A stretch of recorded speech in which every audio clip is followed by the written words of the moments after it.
Welcome to face master come யாரை பற்றி பார்க்க போகிறோம்னா அதிமுகவில் பார்த்தீங்கன்னா இப்போ வேலுமணிக்கே ஒரு அதிர்ச்சி. ஸோ நம்ம தெரியும் சேலத்தில் பார்த்தீங்கன்னா 2 மாவட்ட செயலாளர் இருக்காங்க. ஒன்று பார்த்தீங்கன்னா வெங்கடாச்சலபதினு சொல்கிறவர், இன்னொன்று பார்த்தீங்கன்னா சேலம் இளங்கோன். சேலம் இளங்கோனோட புறநகர் மாவட்ட செயலாளர் பார்த்தீங்கன்னா எப்படி கிடைச்சுன்னு தெரியும், எடப்பாடி பழனிசாமி வகுச்ச பதவி. ஸோ அப்படி 2 மாவட்ட செயலர் இருக்க சூழ்நிலை இப்போ ஒரு 4-5 மாவட்ட செயலர் கொண்டு வந்து கட்சியை பலத்த போகிறேன்னு சொல்லிட்டு ஆலோசனை கூட்டத்தில் வந்து சொல்லியிருக்காரு. இது வெங்கடாச்சலபதிக்கும் சேலம் இளங்கோனுக்கும் அதிர்ச்சி.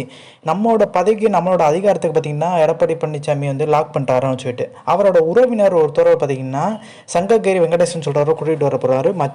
அவர் வந்து நெருங்கிய வட்டத்தில் இருக்க உறவினர்.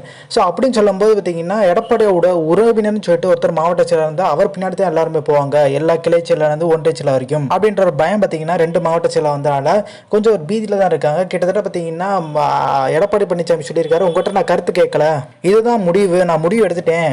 2021 சட்டமன்ற தேர்தலில் நம்ம தெரியும் சேலத்தில் 11 இடங்களில் பார்த்தீங்கன்னா 8 இடங்களில் வந்து அதிமுக ஜெயிச்சிருந்தாங்க. அப்போ எடப்பாடி பழனிசாமி தன்னோட செல்வாக்கை வந்து தக்க வச்சுக்கணும்னு சொல்கிற கண்டி அடுத்தடுத்த முயற்சி எடுத்துகிட்டு வர்றாங்க. 2026 சட்டமன்ற தேர்தலில் கூட வந்து மிதுன் நிற்க போகிறதா வந்து தகவல் வெளியாச்சு. எடப்பாடியோட மகன் நிற்கும் போது அந்த வாரிசு அரசுன்ற மாதிரி கொண்டு வராரான்ற ஒரு கேள்வி, தன்னோட சொந்தக்காரர் வேற மாவட்ட செயலாளர் கொண்டு வராங்க. இது கிட்டத்தட்ட உறுதியான மாதிரி பார்த்தீங்கன்னா ஒரு சூழ்நிலை உருவாது.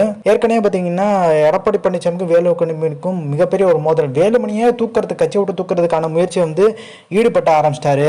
ஆனா அன்பரசன் பார்த்தீங்கன்னா வேலுமணியோட சகோதரர் தான் எச்சரிக்கை எடுத்திருக்காரு எடப்பாடி பழனிசாமிக்கு. ஸோ நேரடியாக இப்போ மோத ஆரம்பிச்சிட்டாங்க. நீங்க வந்து வேலுமணியோட நடவடிக்கை எடுத்தா நாங்க ஒரு சில விஷயங்கள் நாங்களுக்கு தெரிஞ்ச ரகசியங்களை நாங்களும் வெளியிடுவோன்ற மாதிரி இதுதான் இப்போ எடப்பாடி பழனிசாமி பீதி ஆக்கி விட்டுருக்கு. ஸோ இந்த இன்ஃபர்மேஷன் பிடிச்சா like share subscribe. Thanks for வாட்சிங் திஸ் வீடியோ.